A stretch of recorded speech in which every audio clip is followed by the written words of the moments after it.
লক্ষ্মীর ভাণ্ডার ও বার্ধক্য ভাতা নিয়ে বড় ঘোষণা মুখ্যমন্ত্রীর। আবার হাসি ফুটল বাংলার মানুষের মুখে। লোকসভা নির্বাচনের আগে লক্ষ্মীর ভাণ্ডারের অনুদানের পরিমাণ বাড়বে কিনা তা নিয়ে সম্প্রতি জল্পনা তৈরি হয়েছে।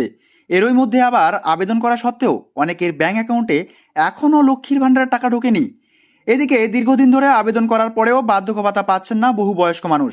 এমন একটা মিশ্র পরিস্থিতিতে লক্ষ্মীর ভাণ্ডার ও বার্ধক্য ভাতা নিয়ে বড় ঘোষণা করলেন মুখ্যমন্ত্রী মমতা বন্দ্যোপাধ্যায়। আর তাতেই আবার হাসি ফুটেছে বাংলার মানুষের মুখে। বিভিন্ন সূত্র থেকে শোনা যাচ্ছে, আসন্ন লোকসভা নির্বাচনের ফল ভালো করার জন্য বাংলার শাসক দল তৃণমূলের পক্ষ থেকে রাজ্য সরকারের চালু করা সামাজিক প্রকল্পগুলিকেই হাতিয়ার করা হতে চলেছে। এরই মধ্যে রাজ্যের মহিলাদের সমর্থন একচেটিয়াভাবে পেতে মুখ্যমন্ত্রী মমতা বন্দ্যোপাধ্যায় লক্ষ্মীর ভাণ্ডারের অনুদান বাড়াতে চলেছেন, এমন একটি জল্পনাও ছড়িয়েছে। উল্টো দিকে আবেদন করা সত্ত্বেও অনেকের ব্যাংক অ্যাকাউন্টে লক্ষ্মীর ভাণ্ডারের অনুদান না ঢোকার বিষয়টিকে হাতিয়ার করছে বিরোধীরা। পাশাপাশি কেন বয়স্করা বার্ধক্য ভাতা পাচ্ছেন না তা নিয়েও প্রশ্ন তুলেছেন বিরোধীরা।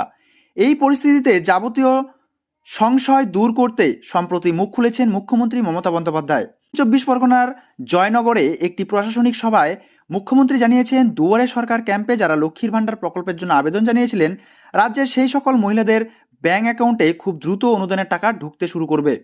পাশাপাশি বার্ধক্য ভাতার বিষয়টি নিয়ে তিনি যে উদ্বিগ্ন তা জানিয়েছেন মমতা বন্দ্যোপাধ্যায়।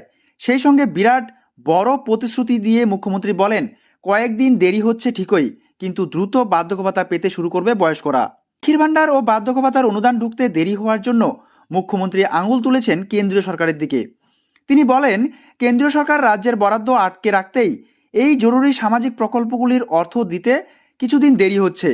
তবে মুখ্যমন্ত্রী সকলকে আশ্বস্ত করে জানিয়েছেন, খুব দ্রুত লক্ষ্মীর ভাণ্ডার এবং বার্ধক্য ভাতার অনুদান অর্থ ব্যাংক অ্যাকাউন্টে ঢুকতে শুরু করবে। খোদ মমতা বন্দ্যোপাধ্যায়ের মুখ থেকে এই আশ্বাসবাণী পেয়ে খুশি বাংলার মহিলারা।